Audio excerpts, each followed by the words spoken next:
안녕하세요. 저는 제15장 문항반응이론에 대해 발표할 특수통합교육과 박소연입니다. 먼저 문항반응이론이 무엇인지 알아야겠죠? 문항반응이론의 개념에 대해 살펴보겠습니다. 문항반응이론은 이전의 고전 검사이론이 극복하지 못한 개념을 극복하면서 고전 검사이론의 한계를 보완합니다. 그리고 문항 반응 이론에서의 문항은 문항 하나하나에 불변하는 고유한 속성을 지니고 이는 그 속성을 나타내는 문항 특성 곡선에 의하여 문항을 분석합니다.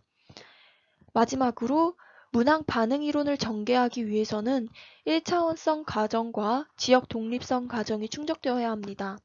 1차원성 가정이란 검사가 측정하는 내용은 하나의 특성이어야 한다는 가정입니다. 예를 들어 수리력을 측정하는 검사는 수리력을 측정해야 하지 어휘력이 영향을 주어서는 안 된다는 가정입니다. 이는 한 검사는 하나의 내용을 측정해야 한다는 의미죠.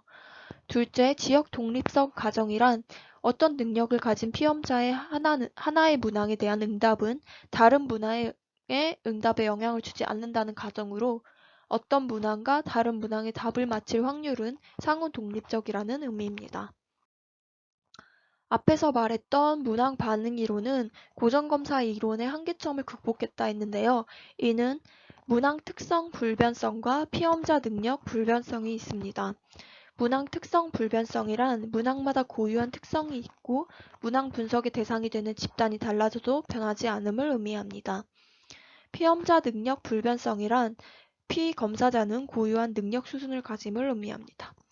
예를 들어 고전검사 이론에 의하면 쉬운 검사를 택할 때 어떤 피험자의 점수는 높아지고 어려운 검사를 택하면 능력이 낮게 추정되는데 이는 문항 반응 이론의 강점인 불변성을 생각할 때 모순인 점에 해당되죠. 다음으로 문항 특성 곡선에 대해 자세히 알아볼 건데요. 문항 특성 곡선이란 문항의 정답을 할 확률을 잠재적 능력의 함수로 나타낸 것입니다. 그래서 가로축인 x축을 인간의 능력을 나타내고 y축인 세로축을 능력이 가진 피험자가 그 문항의 답을 맞힐 확률을 나타내죠. 일반적으로 S자 형태이며 능력 수준은 마이너스에서 플러스에 위치합니다. 각 문항은 각기 독특한 문항 특성 곡선을 가집니다. 그래서 자세히 살펴보면 아까 말했듯이 y축을 문항의 정답을 할 확률을 나타내고 x축은 문항이 측정하는 능력 수준을 나타냅니다. 그래서 마이너스 3보다는 3에 갈수록 능력 수준이 높고 또 아래축 y축을 볼 때 아래보다 위쪽으로 갈수록 문항의 정답을 할 확률이 높아지는 것이죠. 다음으로는 문항 모수에 대해서 알아볼 건데요.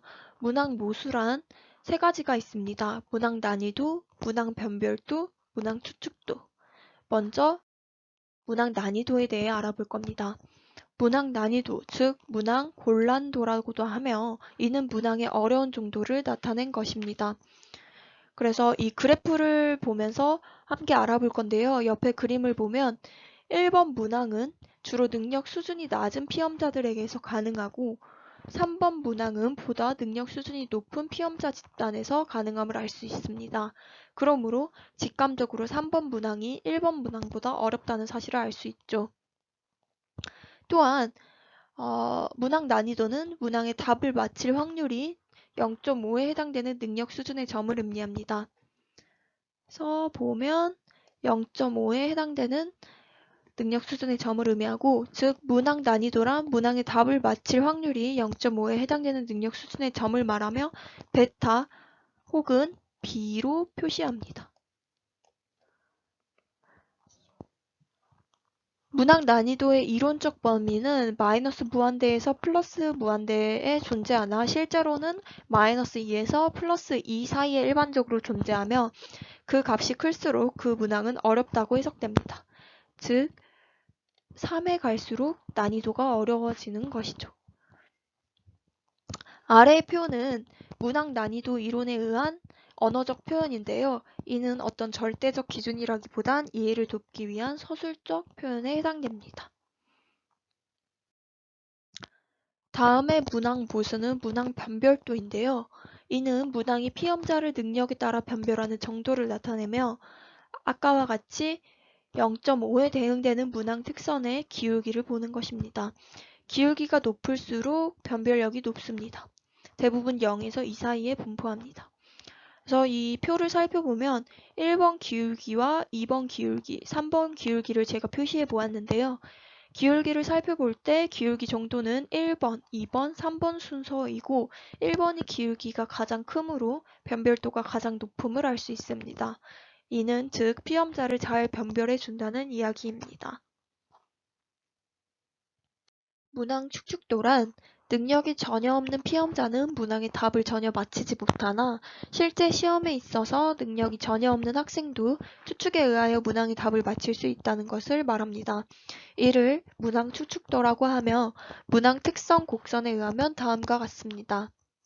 이 문항 특성 곡선에서 능력이 전혀 없는 마이너스 무한대에 있는 피험자가 문항의 답을 맞힐 확률은 0이 아니라 1입니다. 문항 추측도는 C로 표시하며 일반적으로 사지선다형 문항에서는 2를 넘지 않습니다. 또한 추측 모수가 큰 문항은 좋지 않은 문항으로 판정됩니다. 지금까지 문항 반응 이론에 대해 배워보았으며 문항 반응 이론에서도 문항 특성 곡선과 또 문항 모수에 관한 세 가지를 배워보았습니다. 이어서 문항 반응 모형을 배워볼 거고 저의 발표를 들어주셔서 감사합니다.